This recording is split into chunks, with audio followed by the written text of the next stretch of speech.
The Cattail March Wetlands Center has been around since 1993.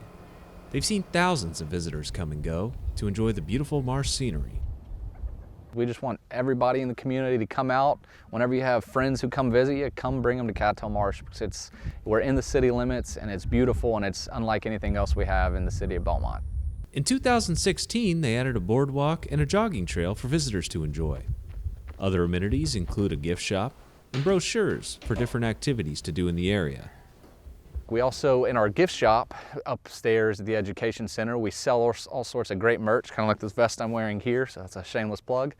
Come up there, get it, and you're funding a good cause, because 100% of the proceeds go back to our programming. Recently, the Wetlands Center has been offering guided van tours as a way to traverse the park without actually having to walk the nearly 8 miles of trails that they have to offer. So we do van tours on Tuesdays and Thursdays, and the tour typically is around the outside of the marsh, which is about a 5-mile loop. My kids love to bird watch, and I'm always looking for different activities. The vans are a great way to head off the beaten trail and pack in the sights. Patrick Scott, LUTV, Beaumont.